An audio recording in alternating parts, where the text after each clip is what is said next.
Change over के math class में आप सभी का स्वागत है। हम लोग आज एक नया चैप्टर नंबर सिस्टम देखने जा रहे हैं।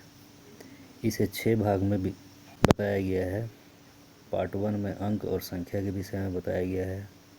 पार्ट 2 में प्राकृत संख्या, पूर्ण संख्या और पूर्णांक के विषय में बताया गया है।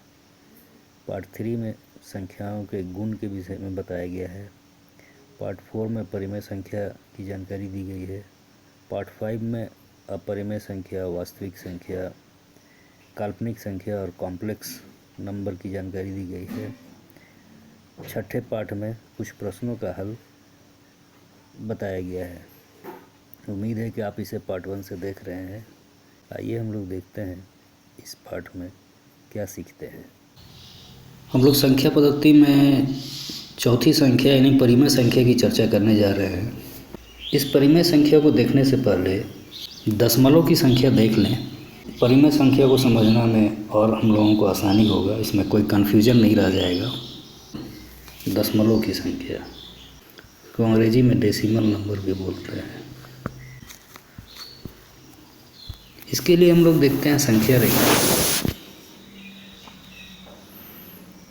तो संख्या रेखा पर हम लोग एक जीरो लिए थे हम लोग, और इसके बाद एक लिए थे। इसके आगे हम लोग दाहिना तरफ जैसे बढ़ते जाएंगे वैसे संख्या बढ़ती जाएगी, लेकिन हम लोग यहाँ 0 और 1 के बीच में ही चर्चा कर रहे हैं। यानी कहने का मतलब है कि दशमलव की संख्या दो पूर्णांकों के बीच पाई जाती है। तो यहाँ दो पूर्णांक, एक 0 है और एक 1 है। तो इसको यहाँ 10 भाग में बांट दिया गया। 1, 2, 3, 4, 5, 6, 7, 8, 9, 10। ये बराबर भाग में बटे हुए हैं। यहाँ पर चित्र से स्पष्ट नहीं है, लेकिन आप जब कॉपी में बनाएंगे तो इसे बराबर भाग में बांट लेंगे। तो इस पहले भाग को कहा गया 1/10, दूसरे भाग को बोला गया 2/10, तीसरे भाग को बोला गया 3/10, चौथे भाग को बोला गया 4/10, इसी तरह से ये 5/10, 6/10, 7/10, 8/10, 9/10 और इसे बोला गया 10/10। अब इन सभी संख्याओं का हम लोग स्टडी करेंगे। हम लोग देखेंगे यहाँ पर कि आखिर ये संख्या, दशमलव की संख्या कहाँ से आई और दो पूर्णांकों के बीच इसे कैसे स्थापित किया गया और इसका मतलब क्या है। इसे हम लोग कैसे दर्शाते हैं कि जिस संख्या के हर में 10 हो तो उससे प्राप्त संख्या दशमलव की संख्या कहलाती है। कहते संख्या रेखा में अभी हम लोगों को कौन कौन सा संख्या वहाँ मिला था। 1/10 मिला था, 2/10 मिला था, 3/10 मिला, 4/10 मिला, 5/10 मिला था, 6/10, 7/10, 8/10, 9/10 और 10/10। यानी 0 से 1 बनने में जो प्रक्रिया अपनाई गई उसमें ये 10 पार्ट हुआ, और ये 10 पार्ट का अलग अलग नाम है। हम लोग यहाँ देखेंगे कि 10 को जब काटते हैं तो 1 मिल जाता है। इसका मतलब जब अंतिम में जाते हैं तो हम लोग को परिणाम क्या मिलता है। 0 से बढ़ते हैं हम लोग, यहाँ 0 से बढ़ते हैं और हम लोग कहाँ तक पहुँच जाते हैं, 1 तक पहुँचते हैं। इसको हम लोग दशमलव में भी व्यक्त करके देख सकते हैं हम लोग। यानी 1/10 को हम लोग बोलेंगे 0.1, 2/10 को हम लोग बोलेंगे 0.2, 3/10 को हम लोग बोलेंगे 0.3, 4/10 को हम लोग बोलेंगे 0.4 इस तरह से हम लोग 9/10 को हम लोग क्या बोलेंगे 0.9, और 10/10 तो कट जाता है, यानी यहाँ आके 1 पूरा हो जाता है। तो यहाँ से दशमलव की उत्पत्ति हुई है। अब इस दशमलव संख्या का गुण हम लोग देख लें।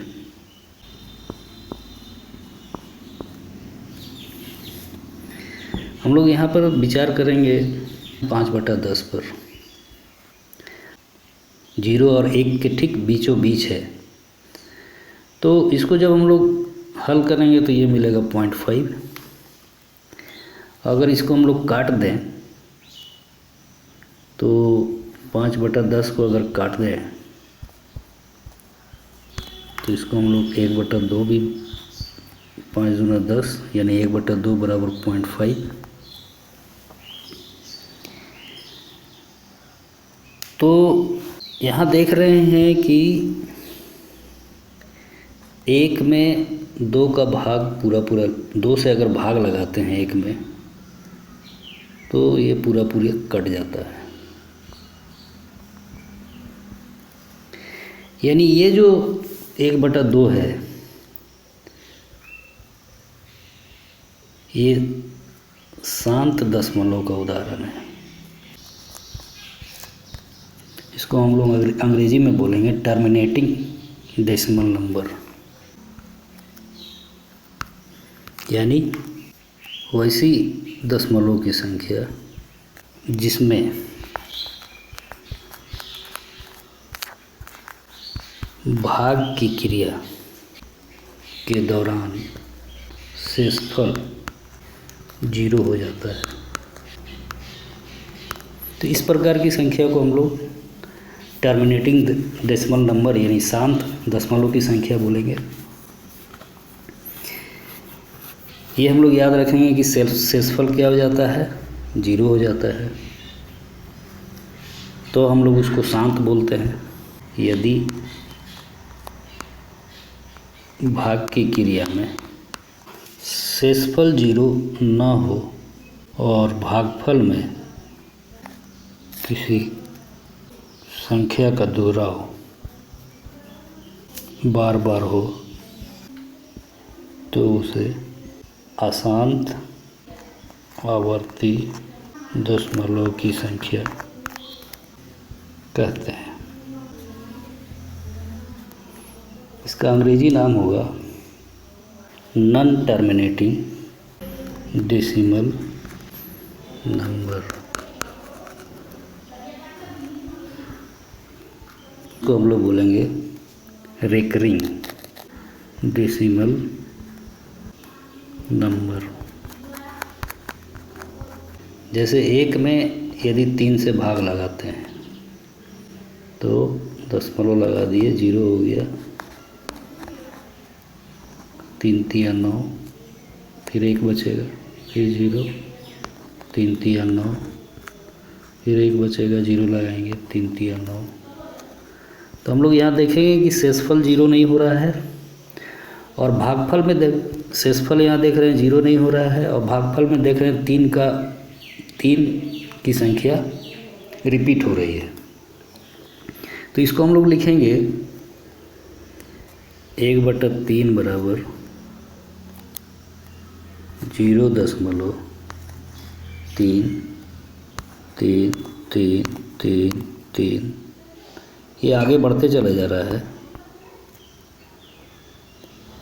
ये आगे नहीं समाप्त होगा। तो नहीं समाप्त होगा यानी 3 का दोहराव होते चला जाएगा। तो यहाँ हम लोग रेकरिंग लगा देंगे 1/3 बराबर 0.3 का रेकरिंग। 3 का दोहराव बार बार हो रहा है इसलिए ये रेकरिंग नंबर भी है। तीसरा हम लोग उदाहरण देख लेते हैं कि वैसी संख्या जिसके भाग की क्रिया में शेषफल 0 न हो और भागफल में किसी खास संख्या का दोहराव भी न हो, अर्थात भागफल अनंत की ओर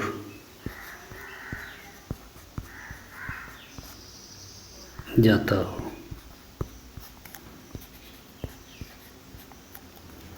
और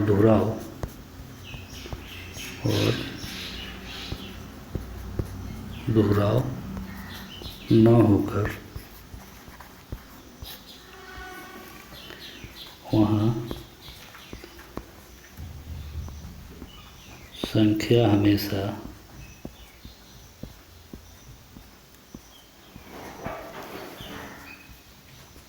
नया मिलता चला जाए।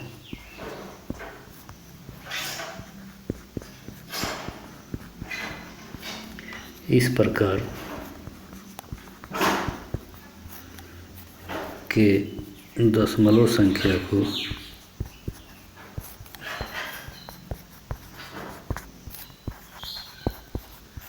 Non terminating non recurring number कहते हैं। यानी हिंदी में इसको लिखेंगे अशांत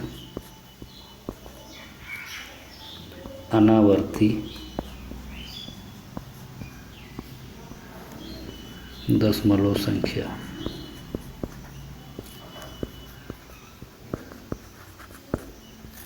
इसका हम लोग एग्जाम्पल ले लें, जैसे √2। इसको जब हम लोग हल करते हैं 1.4 1 4 2 1 3 5 6 2 3 7 3 0 9 5 0 4 ये ऐसे करके बढ़ते चला जाएगा। तो यहाँ देख रहे हैं कि कोई भी संख्या रिपीट नहीं हो रहा है, ये एक नई संख्या बना करके आगे बढ़ती चली जा रही है। तो इस प्रकार की संख्या को हम लोग अशांत अनावर्ती दशमलव की संख्या कहेंगे। अब हम लोग चलते हैं आगे परिमेय संख्या की ओर। किसे कहेंगे परिमेय संख्या? परिमेय संख्या यानी रेशनल नंबर, यानी वैसी संख्या जिसे P/Q के रूप में लिखा जाए।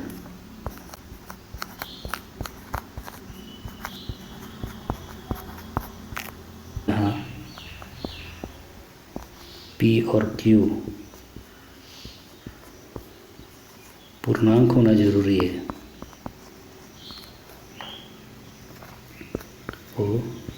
और Q 0 के बराबर नहीं होना चाहिए। तो इस प्रकार की संख्या को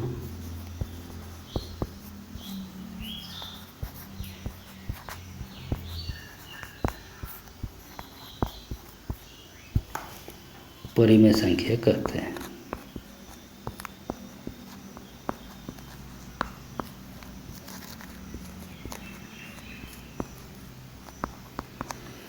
इसका एग्जाम्पल हम लोग ले लें, यानी अगर 3/2 लिखा हुआ है, इसका मतलब ये परिमेय है, क्योंकि 3 पूर्णांक है, 2 भी पूर्णांक है और 2 बराबर नहीं है 0 के। ये तीनों कंडीशन यहाँ फुलफिल हो रहा है। यहाँ देख रहे हैं कि तीनों कंडीशन फुलफिल हो रहा है, इसलिए 3/2 क्या है? परिमेय संख्या है। दूसरा हम लोग एग्जाम्पल -3/2, तो ये भी क्या है? परिमेय है। क्यों है? क्योंकि -3 भी पूर्णांक है, 2 भी पूर्णांक है और 2 0 के बराबर नहीं है। और भी एग्जाम्पल हम लोग ले सकते हैं, यानी -+3/-2, चिन्ह बदल दें तो ये भी परिमेय है, यानी ऊपर नीचे पूर्णांक होना चाहिए। एक और एग्जाम्पल हम लोग ले लें, अगर हम लोग लिख देते हैं 3/0, तो ये परिमेय नहीं है।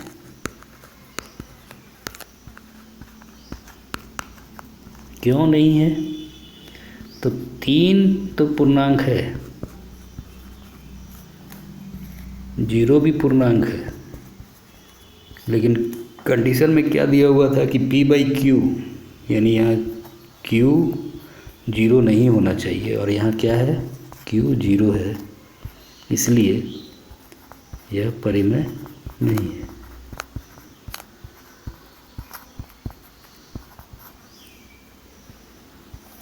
ये कंडीशन है, लेकिन यहाँ पाया गया कि Q क्या है, 0 है, इसलिए ये परिमेय नहीं है। अगर हम लोग एक संख्या और लें यहाँ पर एग्जाम्पल में √4, तो इसको हम लोग जब हल करेंगे तो हम लोग को क्या मिलेगा, 2 × 2 यानी 2 स्क्वायर और ये रूट, ये स्क्वायर से ये रूट कट गया, तो यानी 2 मिला। और 2 को हम लोग क्या लिख सकते हैं, 2/1। तो ये 2 भी पूर्णांक है, 1 भी पूर्णांक है और 1 बराबर नहीं है 0 के, इसका मतलब परिमेय है। यानी हम लोग कह सकते हैं कि √4 परिमेय है। तो इसका एक और एग्जाम्पल हम लोग ले लें, अगर यही √4 अगर -4 हो तो हम लोग इसको क्या लिखेंगे, तो यहाँ देख रहे हैं कि -4 है और तो इसका हल नहीं होगा, हल नहीं है। तो हम लोग यहाँ लिख सकते, अभी परिमेय पढ़ रहे हैं तो हम लोग ये लिखेंगे कि ये परिमेय नहीं है। यानी कह सकते हैं हम लोग कि परिमेय संख्या का एक निश्चित हल है,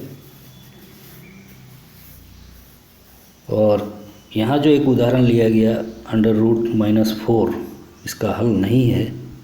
इसको हम लोग आगे हम लोग देखेंगे कि आगे हम लोग जस्ट इसी चैप्टर में देखेंगे कि इसको हम लोग क्या कहेंगे। तो यहाँ परिमेय संख्या को अगर हम लोग कंक्लूड करें यहाँ,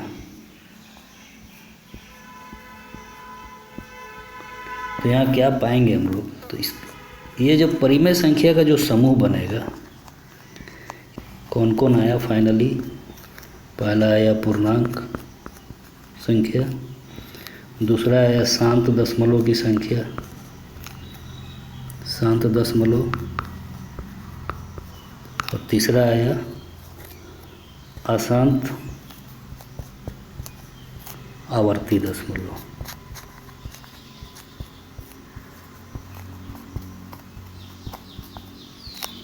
तो ये तीनों प्रकार की संख्याओं का जो समूह होगा उसको हम लोग क्या बोलेंगे, परिमेय संख्या।